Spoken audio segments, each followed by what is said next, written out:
Hey folks, Gary here. Happy Tuesday morning to you. What a great day to be alive. It is awesome out. If you want to feel alive, step outside. If you're in Saskatchewan right now, you will feel alive instantly. It is like minus 25 outside. We know that. I mean, the weather app told us it was minus 25, but Cole and I went outside and checked the thermometer, and yes, it is all of that. It is cold out there, which is all right. It's wintertime, but you start to understand why people travel south for the winter, though, right? People travel. We've been talking a little bit about that this week. We've been looking at First Peter chapter 2, 9 to 12, where Peter tells us that we are foreigners, we are temporary residents. And so sometimes people will do that in the winter. They'll be a temporary resident in a different country that's a whole lot warmer. Well, here's the thing about being in a different country. Now, first time I ever well, I've been to the States quite a bit when I was younger, in my late teens, early 20s. But the first time I went, what you would think would be kind of international, you can't really think of the U.S. as being international sometimes. But first time I went was to Mexico, and I was in my mid 20s, early 20s, and went to do a missions trip there.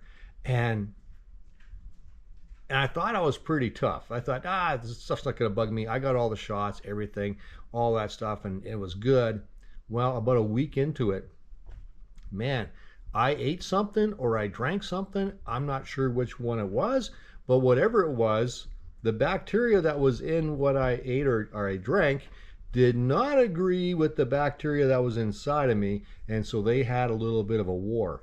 They had a big war, as a matter of fact, and everybody came out. Like they had a big fight.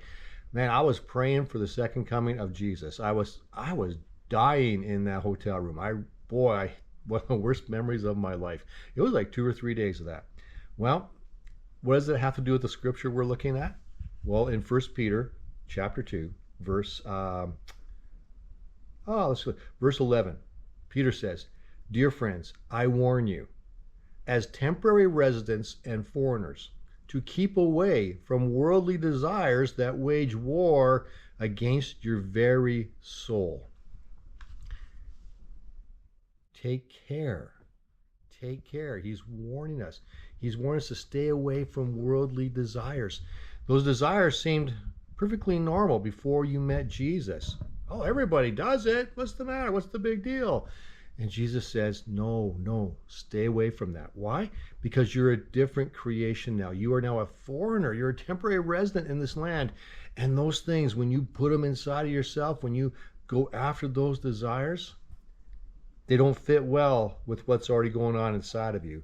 And it's going to cause you a whole lot of issues. It's going to cause you a whole lot of trouble. So just stay away from them.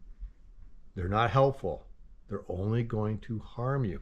And it's a good word from Peter because, no, we're not congruent now to the things that are around us, to the society that's around us. We're different. We really, really are. So the things God has for us are so much better.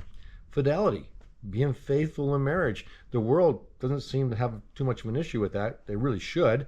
But it becomes a common joke and all sorts of things. It should never be a joke. Things like that, they just don't fit with walking with Jesus, and they do real harm to us.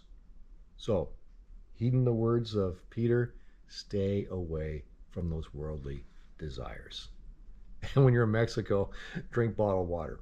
There you go. There's your message for today. Have an awesome Tuesday. Thank you for watching, and wear a heavy coat if you're outside. See you guys tomorrow.